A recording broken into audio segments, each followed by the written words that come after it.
Hello, folks. Welcome to the Real Sports Scope. Sorry about the late start here. We had some technical issues. So sometimes the internet just does not want to go through. So we'll skip our break and we'll go ahead and bring the Mad New Yorker up here. Oops. Did I get you on there, brother? Sorry, hit the mute button. How you doing tonight there, Carlos? Oh, happy Thursday.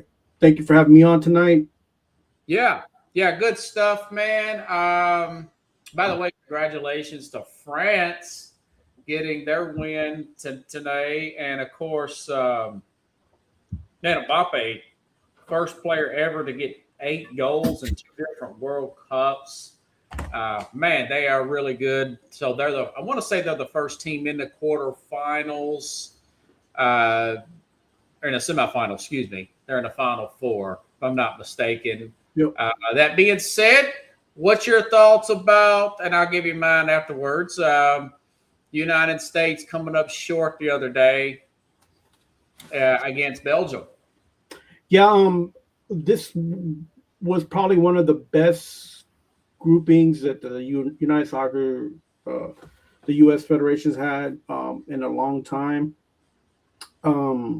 And they fell short, but they also played a team that has had a lot of depth and a lot of international play, as well as the young guys that Belgium have are probably going to be rated a little bit higher than some of the players that were on the field against them from the U.S. side. So I mentioned a few names that I thought would maybe make a difference.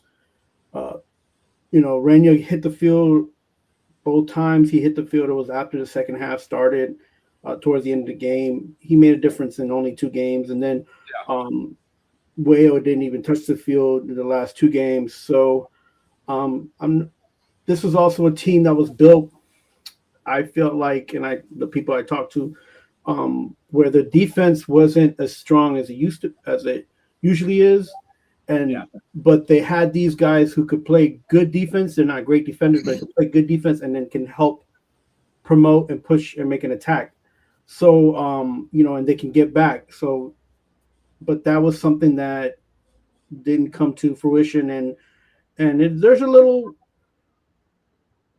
how can I say, the way people are talking about are like, oh, they got to start from scratch. And I think they have some foundations set. There's some guys that are going to be moving on from this team eventually, mostly because of the age, and then also because, they probably won't make it for the next roster for the next time to come to a tournament.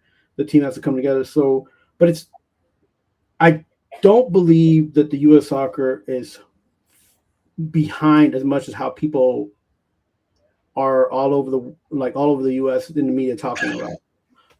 I feel like it's evolved in a sense where maybe what needs to happen is they need to put teams out there that work better together instead of individuals that are good on teams that are not like the U.S. What this feels like? This feels like when the coaches are like, this is how we're going to play, but the players are like, you're not letting me play how my ability will help you, right? Yeah. This is what I feel like. It's an American sport kind of thing. It's where soccer is different, and coaches have their own way of doing things for sure. But in soccer, from my understanding, and football, when the player's on the field, man, you let him play, you let him run, you let him do what he's best capable of doing, and you don't try to force him to do things that are not in his box, right? In his toolbox. So, and I felt like that was something that this team was doing a lot of. They were trying to play in a way systematically to try to, make it through the games, and it kind of bit them. A lot of players, it looked like they didn't fit in the system. You heard a lot of people in the news, like at the halftime, oh, the U.S. doesn't look like they have a flow, or they not look like they're working together well and this and that. But that's going to happen when you're forcing a system on players that they play systems, but they play free. They're freer. They have more they have more they have more rope to go on by the teams that they play on, because these guys who play international, they're on teams that are highly, some are on highly rated, either defensively or offensively. So they could play in that. They could play with that, and this team didn't have enough of a balance.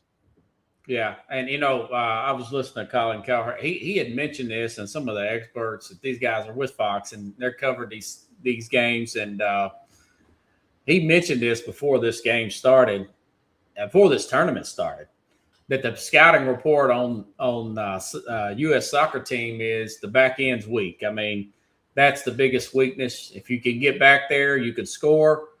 And the equivalent of American football, you had a very good quarterback on a bad secondary, and they got toasted. I mean, that's 4-1. Totally outmatched. I don't think that nerves were a big deal. People say, well, nerves, this and that. They played with a lot of swagger leading up to this game. I know that was the Balogun stuff, but all that settles down after the first few minutes once you start running around there. Belgium was just a better team. They were more, like you said, they're a veteran team. They got better team chemistry. I was thinking before I went to bed that night that they really need like a Herb Brooks type of coach. That's the guy that coached the U.S. men's hockey team back in 1980. They got the upset over Russia.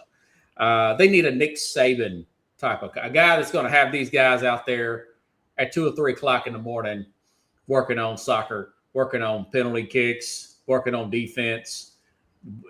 Any way they can get better and catch up. That coach that has that little bit of extra motivator type of persona. He came in with the swag. I like the guy. He kind of looks like who was Russell Crowe? Russell Crowe. I think you heard me say that. He does, man. He looks like Russell Crowe. He's got the swag. The ball shirts were selling out. And then when they get beat 4-1, it's like, I don't know. Maybe he's too casual because all the other coaches are wearing suits. Well, before the tournament started, I mentioned that I don't think they get past the quarters. And okay. I think that was like, I tried to. So if they won this game, it would have been considered to be a success, right? Yeah. So, and it's not that they're unsuccessful. Again, you're asking a team that didn't have to play a hard schedule because they didn't have to qualify for it. They were in on, as far as they were in because they were hosting, but their schedule was mediocre for the players that were on the team. They could have handled a harder schedule. Even where they went through the qualifying rounds, they didn't face hard nosed soccer. They were the better team during the qualifiers. So these things lend out. When you have a good to great team, they're not going to get better if they're already the best, and they play to the best. They're not playing down, but they're not going to play up, right? So these things matter when you're in a tournament like this, because it's a month tournament, but it's like every 3 days you're playing a game, every 2 to 5 days. So it's a difficult situation. I can't say, and I'm not gonna lie, because I actually was kind of rooting for them in the back of, they're my third team that I root for, but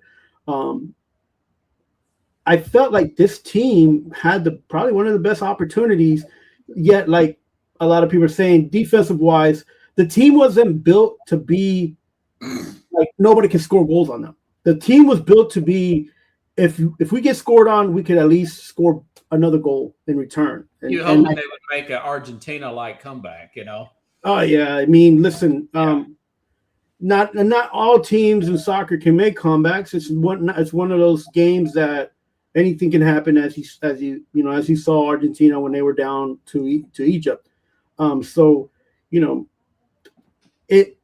People are upset because they're not in the quarter, they're not in the semifinals, but this is a game, this is a tournament where it's not easy. It's not 110 games and then you play a finals. It's, you win and you win or lose, and then you go home if you lose. So they didn't have to go nowhere, but they didn't make it anywhere to the Final Four. So Yeah, and I believe. Listen, man, the ratings are really high for this thing. There's an interest there.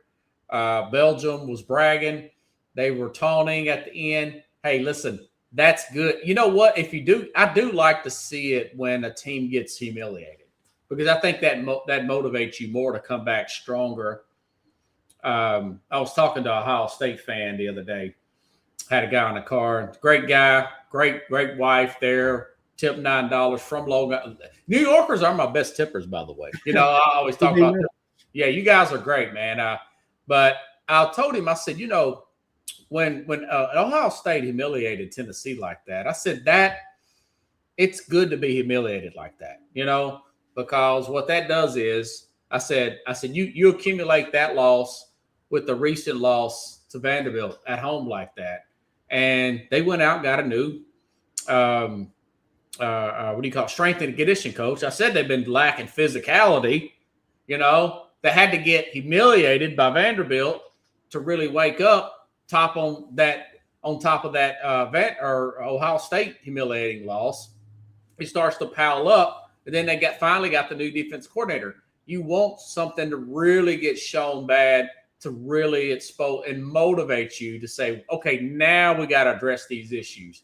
And I was looking it up on Google AI, and it said, listen, they said they need more high level. You mentioned international matches. They need to play the SEC more, if you're using a college football reference here, to get them tuned up to play this. It's going to be hard for us to go out and buy an international player. Those guys are going to play for their own country, and that makes sense. But that doesn't mean that we can't put more into scrimmages and whatnot, or matches, whatever you want to call it, phraseology, and get one of these hardcore, like I said, Herb Brooks type of coaches that try to kill them, but going to make them. I mean, I thought Morocco was really impressive, although they lost. You know, they're tough as all get out. Mexico, you could see the difference in size, man. England was so much bigger than Mexico, but Mexico played their guts. They played them to the wire, man. They played it even though they got down early, and that was one of the highest watch games in the World Cup. That game was intense, man. Yeah, yeah. I think people in the United States sometimes fail to realize that Mexico City is the highest populated city in the Western Hemisphere. Like, you know, and there it's like that's the India of this. I think I want to say they got more people than New York City. Oh, by far. Like I've been there, man. When I was studying abroad, I flew out of there. It's crazy, man. Yeah. So like, and then you're not even talking about the people who are like living on on the side of the states. You're not talking about people who live in other countries of the world that are of Mexican descent. So this was, of course, going to be the huge game. And what I liked what the former goalkeeper, he was on a podcast, Brad Friedel. He mentioned that Mexico is not a good team, that this team can get beat, and that England just has to go there and just play their game. And when I heard him say that, and they bring up the stats about they've never been beaten in the 5 games there in that stadium in 14 years. Yeah, because of the elevation and all that. So, I was just thinking, I'm like, and I'm not a Mexico fan, but I've seen a lot of their players and international teams, and then in the Mexican league that's a popular league on TV in this side of the world. Listen, they lacked. It was almost like seeing the U.S. team out there, right? Like they have names, they have players. It's just there wasn't balance. It felt like they weren't playing together. And then you have a team like England's team that nobody was banking on even being maybe in the quarters. And you got one player holding, like France. You got that one guy who's going to be a nonstop playmaker. Yeah, and I forgot his name. Blonde-headed guy with the smooth back hair. Yeah, Henry Kane. Like he Kane is a great player, man. Yeah, man. He's a go-getter, man. And like, I feel like if you're a soccer team or football team and you got 3 of those guys on your team, you're gonna do okay in the tournament. And these guys, they got Jude Bellingham. He's a young player from England. He's played in the German league. He's played in Spain. He knows how to play in a lot of these fast scoring systems, so that helps that team. So these guys, they pull each other up, and I feel like that was kind of missing in the U.S. team. A lot of these guys, even though they play international, some of these guys start, some of them don't. Some of them are on our second team, and they don't have like that one guy who's like a go-getter. Pulisic is one guy, but he came into the tournament injured already. So when you go to bring it back to Mexico, they didn't have a go-getter like that that was pulling the team up, and England just went in, took care of it, and it took advantage of their height. They took advantage of their speed, and they didn't. It's almost like they felt the elevation, but they didn't let it affect their gameplay. I know. It was probably the most impressive win. Even though they were favored, I felt like they were underdogs. I took Mexico in that game and got beat. I bought into that Mexico hype. You bought into everybody. You bought into the listen, that's a Seattle lot of Seahawks home field advantage type of hype. Yeah. And this team went in there and executed, man. Listen, Rob, you from the first game they won, you would think that they already got the World Cup in the hand. I mean, look, they're a prideful bunch. I love my friends of Mexican descent and Mexicans, and they're great, and they're very proud of their team, and they have every right to be. They can cheer them on, but it was just it was a great game. It was not the outlook that a lot of people wanted to see in this side of the world. Even in New York, the Mexicans here, man, you should have saw. It felt like D-Day when Ecuador played Mexico in where I live. Because I live in a town where, you have a predominant Ecuadorian and Mexican. It's like, they're like 50-50, Oh, man. So it was crazy. And then when they got beat by England, it was like, man, it rained that day, and it felt like it should have, because it was a bad day for those fans, for sure. Yeah. That Argentina comeback, I watched a little bit when I was on the way to work, and I'll tell you what, man. That was very much that Messi reminds me so much of Joe Montana. He's a small guy, but he's a big play at the big time, because then the 49ers would come back from these deficits, and he was such a big time. I mean, those 78 minutes left? I mean, and they're down 2, and to score like that, I thought they were gone. I still think they'll probably lose. You can't keep playing like that, man. And winning. But what's your thoughts about that? It's probably one of the greatest comebacks in a short amount of time in World Cup history, isn't it? Yeah, listen, my heart and my age is the condition that I'm in. I'm not sure if I can keep watching these sports games, but my lips doing that, like have the playoff. Yeah, happy birthday! You just turned another age, brother. Yeah, man, appreciate it. Next month. Appreciate it. Yeah, man.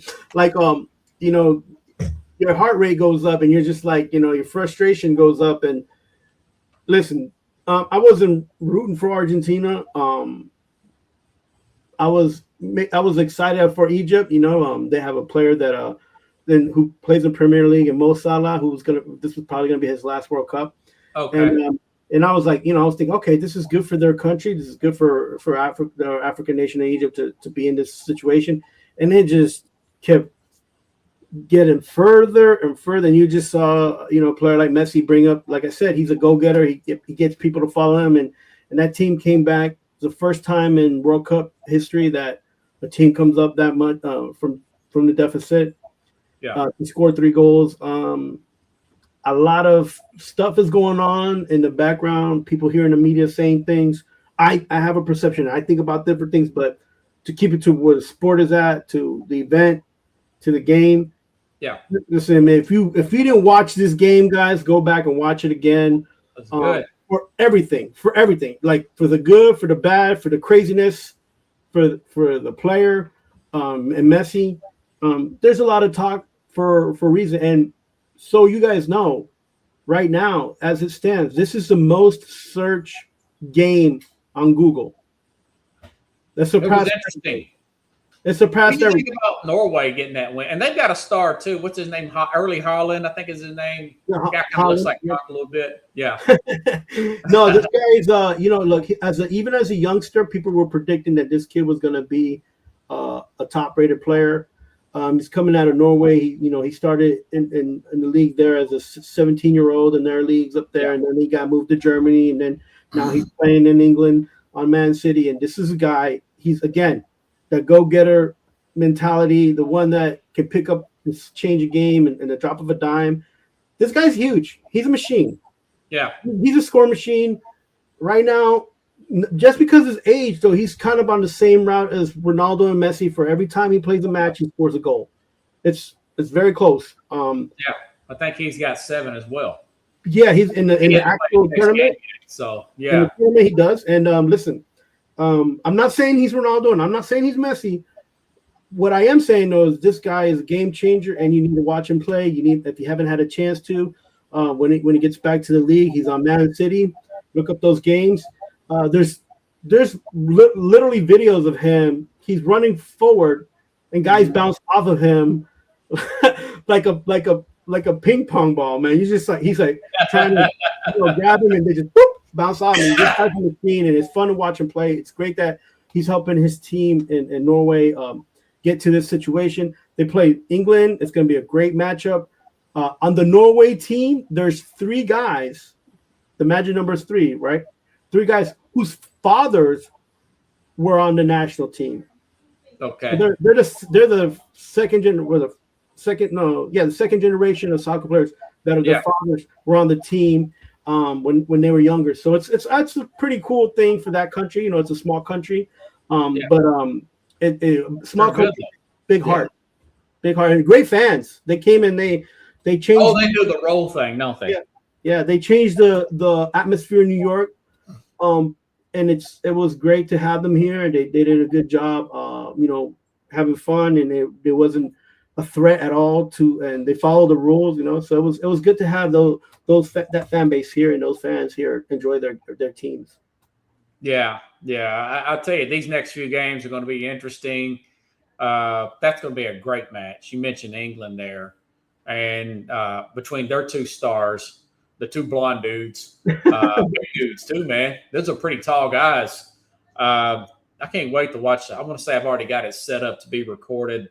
Norway knocks out Brazil. Thought Brazil's a little overrated. They're not the old Brazil we know growing up. They're not that level yet. So the level they used to be. Excuse me.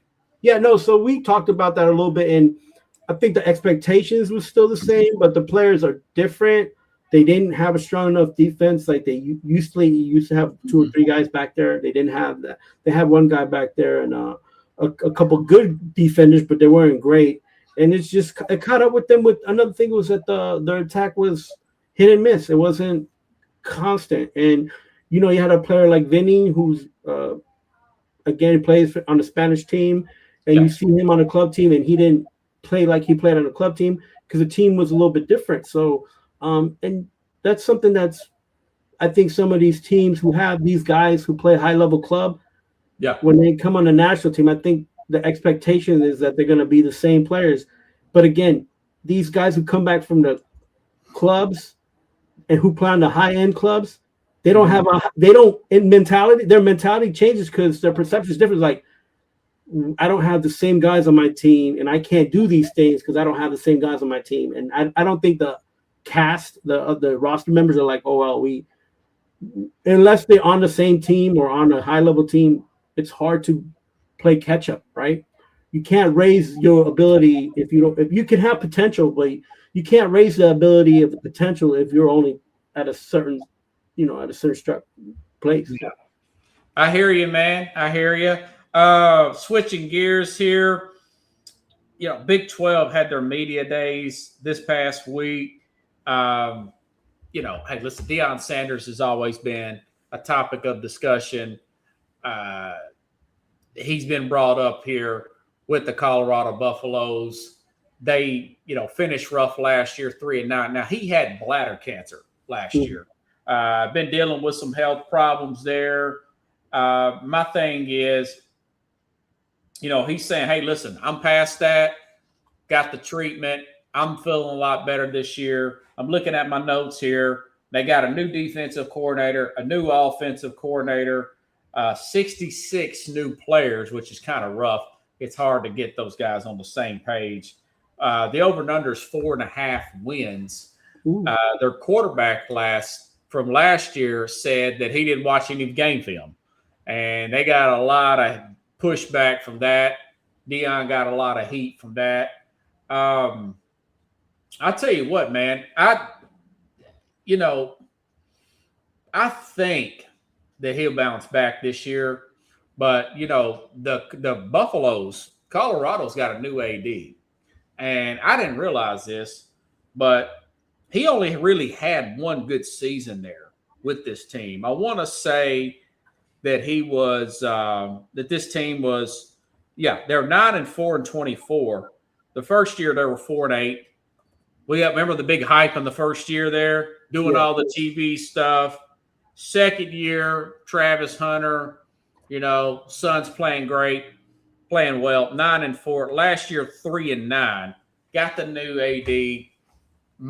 I really hope that he turns it around this year and gets it back up closer to that 9-4, 8-4 regular season, something like that. Gets into that bowl game and keeps his thing going. But we've also talked about the fact that he's had rappers in the locker room and doing all kinds. There's so much distraction there that it feels like he's talking a big game, but not delivering a big game. And there is a chance that he could just step down, but really be pushed out at the end of the season. I don't know. I guess we could talk about the schedule here in a minute. But my thing is, I think he'll probably use health as an excuse, and whether it's good or bad, and back off at the end of this year. I hope it's not the case. I want the guy to be in the league. I think it's him, guys like Lane Kiffin, those kind of personalities, good or bad or indifferent. We want to keep more guys like that in the league.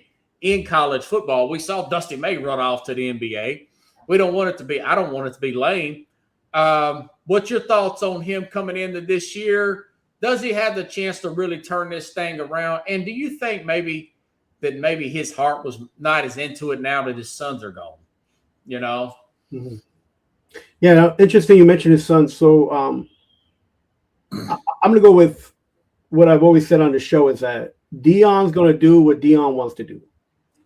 So I feel like if he's hearing all these people talk about, he hasn't been a winning coach and all that, he's going to show up and he's going to show out because that's the way he is. Yeah. He takes every challenge and he takes it to the nth degree, and he's going to show people that he there's value in what he can bring to the table, to university. And listen, if you're the AD, you challenge him, but you don't put him on the list, because the last thing you want to do is for that school to go to back to zero, where it was before Deion showed up. Yeah, you got alumni coming out the woodwork. You got so much money in flux.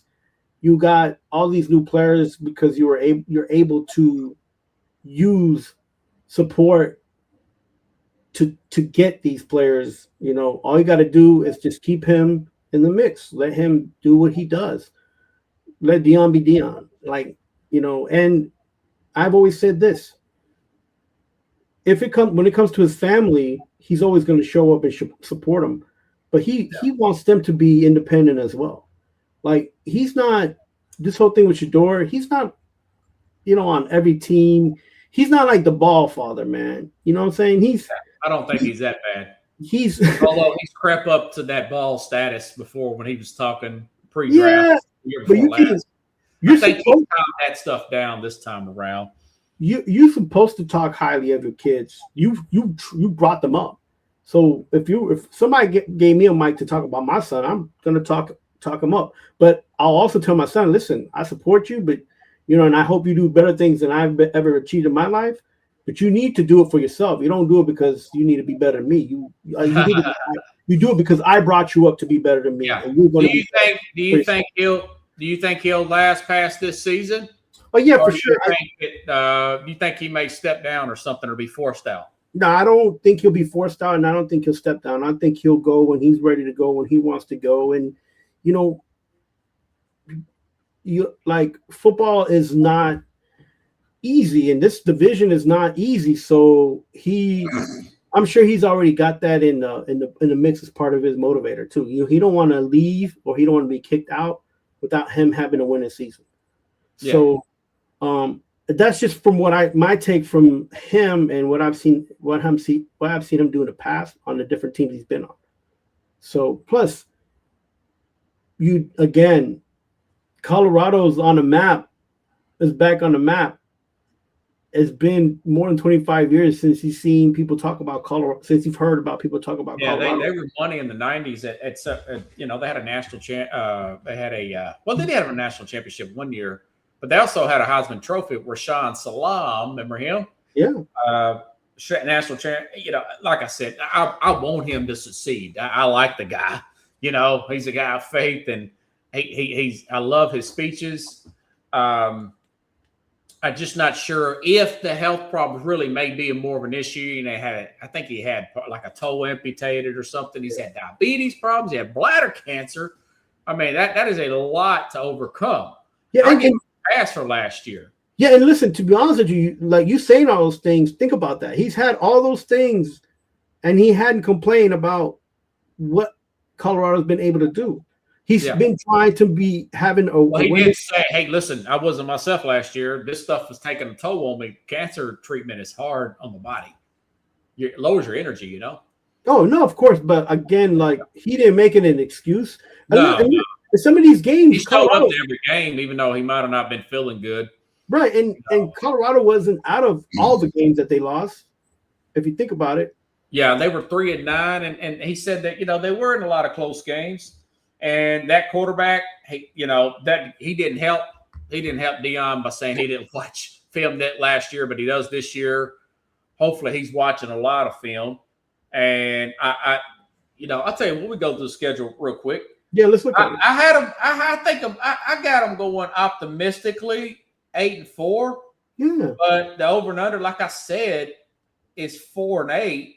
They open up against, if I can find this schedule, I get getting this stuff mixed up here. They open up at Georgia Tech. Remember, they played Georgia Tech at home last year, had a lead early. Georgia Tech comes back. Now they're at Atlanta. I think they'll probably lose that game. Do you think they'll lose that game? I think they'll probably lose at Atlanta. I'd like to see him win at Atlanta, but I don't I'm going to tell you what, that game will probably be close, and I can see Colorado winning that game by a field goal. Okay. Then they play a team called Weber at home. Now, they should win that game, right? Yeah. And if you never heard of them, yeah. I mean, so that's one win there. They have a pretty good basketball team, but yeah. Yeah. And then you got at what is that? NU. What is that? Northwestern. Yeah. Now, Northwestern, that could go either way. I gave them a win there. Are you? Would you agree with that? Yeah, I can see that being a win. I mean, I even got them winning the next week at Baylor. You got them beating Baylor? But Baylor could be a toss-up. They could be underdogs in that game because it's at Baylor. Right. Yeah. So they'll probably be the underdog at that game, and they could win this game. If you gave them a loss there, that would be 2-1. 2-1. 2-2. No, you got them beating Georgia Tech? Yeah, by a field goal. Okay. And then Texas Tech, I mean, they spent a lot of money on NIL. I don't think they're going to beat Texas Tech. You think they'll beat Texas Tech? No, but that will be a great matchup. Yeah.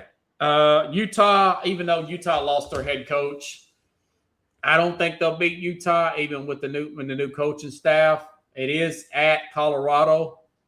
What do you think about that? They have beat Utah in the past. Yeah, I mean, listen, the Texas game is at home. The Utah game is at home. They should be favored in those two games if their schedule is if they're 3-3 and they're up 3. Okay. So they'll probably lose Texas Tech, and they'll win at Utah. You win with Utah, which is okay. Now at Oklahoma State, Oklahoma State's been a bad team. They fired their coach.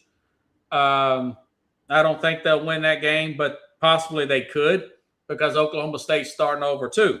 Right. But you know what? I'll be generous and say they'll beat Oklahoma State on the road. How about that? Okay. Yeah, Kansas State, very good coach there. I don't think they'll beat Kansas State at home. A lot of this schedule is going to help them is being at home. Yeah. So Yeah, this is a that home would be game. at home, but Kansas State, I'm not going to pick them to beat Kansas. I'd like to see them beat them, but if you want to pick them to beat Kansas State, go right ahead. Just try to keep up with your numbers. Yeah, no, I that's going to be a close game too. Yeah, I don't know if they can beat that team. At Arizona State, remember Arizona's coach had them in a playoffs a few years ago. They did lose their quarterback to LSU. I don't think they'll beat at Arizona State, but what do you think, man? I think they'll take the Arizona State. Okay. Now they've got Houston at home on a Friday night. I like home teams on these Thursday night, Friday games. I'll take them to beat Houston. That's another win. What do you think about Houston? Yeah, that'll be a close one, but I think they'll beat Houston. And then it's in Colorado, so yeah. Yeah, which I mentioned is going to help them. Yeah, and then they got at Cincinnati. I'll think they'll probably lose that game. Right. It's on the road. What do you think about at Cincinnati? Yeah, I don't think they'll win that game. Okay, and UCF. It seemed like they beat UCF the year before last. I think they match up pretty well. Obviously, there's so much turnover; it's hard to tell. I'll give them a win there. So, I mean, that's 8-4, 6-6 is what I'm thinking. What do you think about this team? What do you think about that last UCF game? Yeah, I don't know. That one's going to be a tricky one because that team has changed over a few times, and this team is new, right? This team has 67 players that are new. So, yeah, if they could just ride on the talent that they have. But I think when it comes down to that time of the year, it's all going to be about motivation and health. Yeah, and a lot of this is going to be on that quarterback. The kid that said he is watching film now. If he's not watching film, they may win 3 games again, and they go through 3 or 4 more quarterbacks. Like I said, over and under is 4.5 wins. You and me are being pretty optimistic. They do not have a very hard schedule. These aren't powerhouse, other than Texas Tech and Georgia Tech and Arizona State. These ain't really powerhouse teams. I mean, of course, it's college. You don't know with transfer portal and everything. Yeah, they could lose that Baylor game. They could lose all these road games, But it's interesting to see how it plays out. I think he'll probably step down at the end of the year. Hope he does it. Hope he wins 8 games. I hope he has like comeback, coach of the year or something. I love the guy. Yeah, no. I think if he's gonna go, it's probably gonna be after next season. It's probably gonna be on a contractual situation, right? Okay. Because they're gonna be like, listen, you got other NIL guys you needed to build this team. You said that you could make winners out of anybody that transfers in. You've made your claim to fame at some of these schools by doing that, by turning over rosters. And you didn't do it. You haven't been able to do it. And then I can see them kind of hoping that he either moves on or just says it's going to be his last year. I just don't see it happening sooner than next till after that. I hope you're right. More Deion, the better. Listen, that's how I hope to see things. Because I'm like you. I want to see this guy coaching. I want to see this guy at Colorado. I think one of the best opportunities he has to win and show that he's a winner in a big time television is probably not with a big time program. Like, he's turned over every program to be positive that he's ever touched, and I don't think that he's far from doing this here. He had a couple bad seasons. I don't know of any coach that hasn't had bad seasons before. Well, 2 of the last 3 have been bad. One of them was the first one. You write that one off, and one of them's because of the cancer. You can write that. So this is a big year for him. Yeah, if they win like 3 or 4 games, I think the pressure will be on him. What was his contract? How many years was his contract for? I'm sure he's year 4 of a 5-year contract. Yeah. And it's under a new AD. a lot of times ADs want to get their own guy in there, like a new. Listen, if I'm a new AD and I have a money pit and Neon Dion, I'm not moving this guy. He's got to show me that he really lacks integrity, lacks knowledge of the game, and lacks coaching.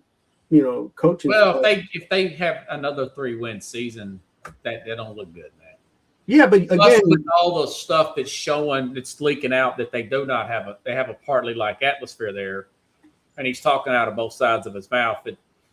I'm just playing devil's advocate. I don't think that's the case, but I'm just telling you what some of the reports are, and the perception of that quarterback. Yeah, I think that stuff was bad. Yeah. When it comes to college football, and like when it comes to a lot of different teams on different levels, yeah, your coach has to be there 10 years minimum if you got a good thing going, culture and all that stuff. So even Saban in Michigan State, wasn't he there like 5 years? I can't remember, man. But I need to move on to this Taylor Swift thing. I think this is interesting. So they get married. I think it's a great thing. I hope they stay married, her and Travis Kelce.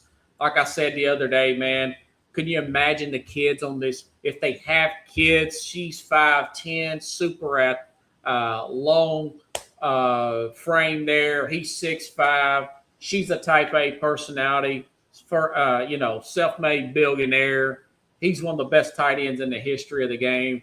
Their kids could be some great athletes. They could be super ambitious, or they could be lazy as all get out if they spoil them. It just depends, That being said, I thought that getting married at Madison Square Garden, and I'm going to play this video for you in a minute, but it does seem like one of the most narcissistic things out there.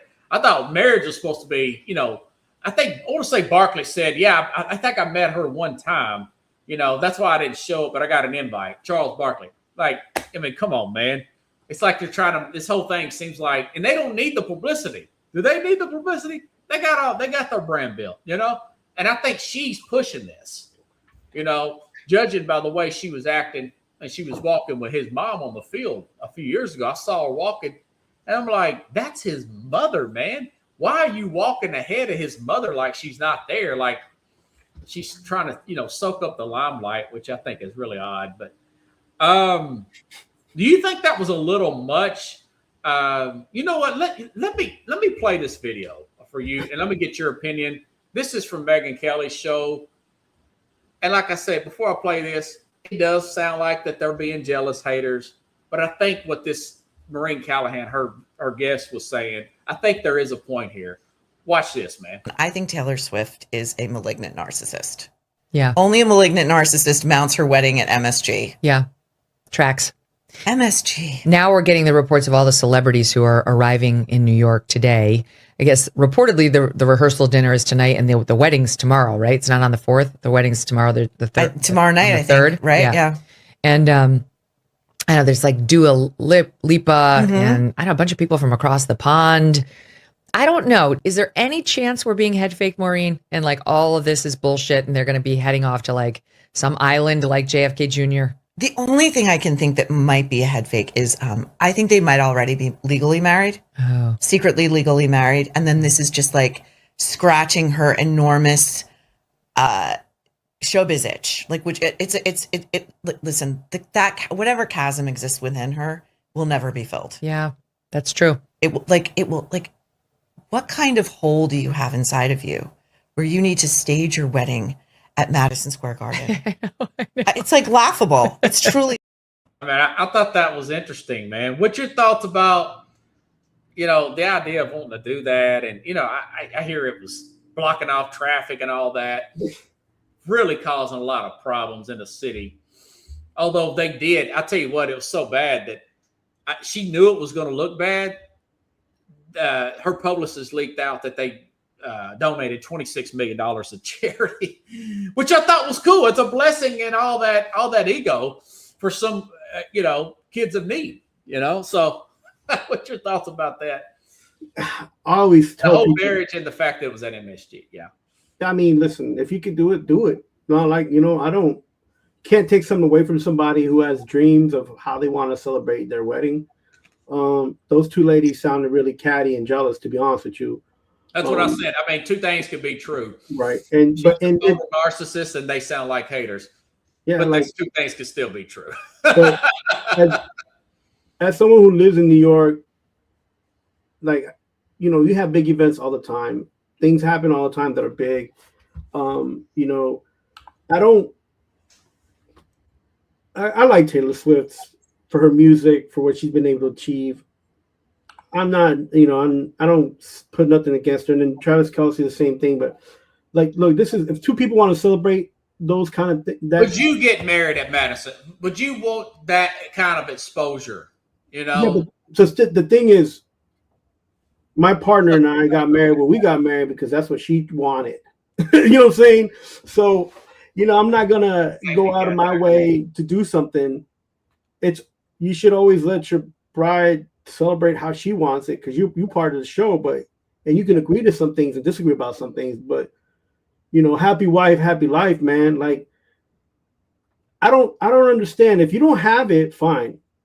But if the dream of yours is to get married at St. Patrick's Cathedral in New York, or Madison Square Garden in New York, or the library of Bryant Park, or what may have you in the middle of New York that's not not Empire State Building, then do it. Yeah. If you can do it, right? The thing is, the thing that will make me mad as somebody who had money, or if I was a celebrity, would be like if you told me I couldn't do something. That would make me mad, because I'm like, yo, I got the money. Let's do this.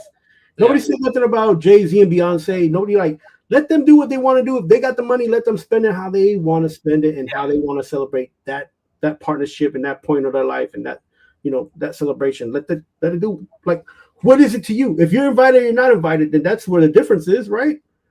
Yeah. Look, I got invited and I had to turn it down because I was busy. So, no, I mean, seriously. And on the second note is like, listen, people in New York, there's people that were digging in the trash in Madison Square Garden. It sold out that trash from that event, selling that stuff on eBay. That's how crazy. Yeah. Linking this woman and Travis Kelce, like linking Taylor Swift and Travis. That's how crazy people got trash. Not the people that were in the wedding, but people went outside after the wedding, were picking up trash and sold stuff that was from the wedding, that was from that trash in the wedding, and it sold out on eBay. That's just ridiculous craziness right there. I mean, the idea of wanting to get a publicity stunt when you don't really need the publicity, it tells you how hollow these people are. Hey, look, more power to you, but two things can be true. Hey, if you want to do it, but hey, listen, she knew that was a bad look. That's why she gave the $26 million to the charity. But hey, look, that's a blessing for somebody else. That's the way I see it. Yeah, I always look at the bright side of it. Yeah, I hope they stay married. Again, man, can you imagine the kids? I hope they have a run like a Jay-Z and a Beyonce. I think that would be great. Yeah, listen, I mean, I think we always hope as fans, especially sports fans, when two highly like in the limelight stars get together, you're like, okay, their kids are gonna be like awesome. But like, listen, sometimes they don't work out, sometimes they become awful. But what we didn't mention, in this kid Holland, his mom was a track star. His father was and this is the star from Norway. From Norway, right? And they got a machine as a baby, so it's possible it can happen. Stars are born every day. The same thing. Look, our own superstar MVP player, Brunson. His mom plays sports on the boxing team. Brunson had a well of a workout. I could see him having a Brunson type of kid. Yeah. So especially, Travis Kelce, she wanted him to play another year. He needs to stay busy. I've got some tendencies like I'll get myself in trouble if I don't have too much time on my hand. So they need to have a kid, and he needs to be coaching these kids up to keep himself out of trouble, if that makes any sense. like I said, I really hope they last. The cynic side of me says, Robert, I got a question for you real quick. they're gonna fall out Okay. probably in 3 years. No, this isn't about necessarily you, but if you had the choice and if there was a place that you would want to get married, what place would that be for you? Not I know, not saying that you know what your partner wants. It'd be a church or something. I wouldn't try to make it about something that's not about me and that person, you know, instead of making it something bigger than that. And the close friends and family, she knew that was going to be an issue. No, You know? So what if It just you're felt like something like a production rather than an actual wedding, you know. But hey, some women are like that. I get it, you know. I'll give you a scenario. Let's say you hook up with a Tennessee Titan cheerleader. Yeah. Right. And that was her claim to fame was that she became a dancer. She got lucky, and now she's a cheerleader. And all of a sudden now she's on Dancing. She's a judge on Dancing with the Stars. Right. Let's say she goes, Robert, you know what? We got money. I'm going to see if we can get married at Lincoln Center in New York, because that was my dream. Yeah. I had an opportunity to dance one time in the show there, and that was my dream. Or let's say Radio City, because she wanted to be a Rockette, but she never became a Rockette. Yeah. But that's the place. As a guy, you just go along with it. You just go along. You're there. How is it different than Taylor Swift? Let's say Madison Square Garden was the biggest stage that she ever wanted to play on, and she got to play on, and she sold it out 3 times. How's that a difference for her telling Travis Kelce, listen, that was the Mecca, that was the biggest, that was a place where I felt like I reached my dreams. But she don't have a lot of self-awareness. I mean, here's the thing. You've already made it. You have to have self-awareness of how that stuff lands, blocking off traffic, causing this, making about. She's got some narcissistic tendencies, man. You know, but really, you see how she was walking, but I should have got that video. How she's ignoring this guy's mother. No, but listen, this is part of her persona. This is part of who she is. This is part of what everybody ever got a childlike mindset, and that's probably some issues because she was bullied. I don't know. Yeah, and everybody always get to this Mets story, man. You know, hey, that's your opinion. We agree, disagree. I hope they win. I want them to win because I want to see those kids, and I want Travis Kelce to have a straight and narrow, and I respect the heck out of her. She's great, man. What do you think about your man Mike Francesca saying that Francisco Lindor and your boy Juan Soto are not getting along? They're 14 games below 500. We got the trade deadline coming up. Do you think Lindor's going to get traded? You're a Mets guy. What's going on there, brother? So listen, there's a lot of this talk's been going on some way before the season even started. They've talked about last year. They brought in the owner talking about this stuff about like he went in and he talked to both of them. And I think it's not that there's conflict. I think there's just 2 different perceptions from 2 different guys who are all-star caliber players. And one got a lot of money and the other got a lot of money, but he's going to be, he wants to be. You're talking about Lindor. The man, right? So Lindor got a lot of money. We know Soto's got a fortune. Yeah. So and I think it's just here's the thing, man. Lindor's 32 years old. He got kids and a wife. Soto is 27. He might have a girlfriend, whatever. We like, you know, but they live in 2 different worlds and play on the same team. Yeah. Right. You and I know we not the same guy we was 20 when we were 25. No, of course not. No. 27 or more. Like the things end up changing. Life comes at us in different ways, and we do what we do when we're our age. Yeah. Because that's how we that's how we do they move off Lindor or what? So that's why I think there's a conflict, because those guys see the 2 different things. I think that it's better for both of them to be on the team. It's better for Cohen to keep both guys on the team. And if they can find a way to make that work, then both of them Lindor's going to stay on the team. I don't see it where I feel like, in my own personal opinion, they should move Lindor just to give him an opportunity to maybe have an opportunity to win championship somewhere else. If I'm Lindor and I'm 32 and the Mets give me that and my agent says there's an opportunity, I might take that. Now, on the flip side, he's already said that he loves New York. He wants to stay here. He's built his family's been born here. He's built foundation, What's the everything. problem with him and Soto? You think they're just a maturity difference or life Yeah, of difference? course. That's all it is, man. Listen. You live in New York. Is Right. Soto partying too much or something? That's not a partying thing, man. It's just, look, man. You got a wife and kid. You got a wife, kid. You're having more kids. Yeah. You're living a different life. You talking to the guy who just came here. He's rocking a new contract. Like, hey, listen, and maybe this guy's like, nobody's ever told me to listen, and I've never followed anybody. I do my own thing. Yeah. It's just two different personalities. Oh, gotcha. You know what I'm saying? Like, he's looking at Lindor like, yo, I got my money. I'm good.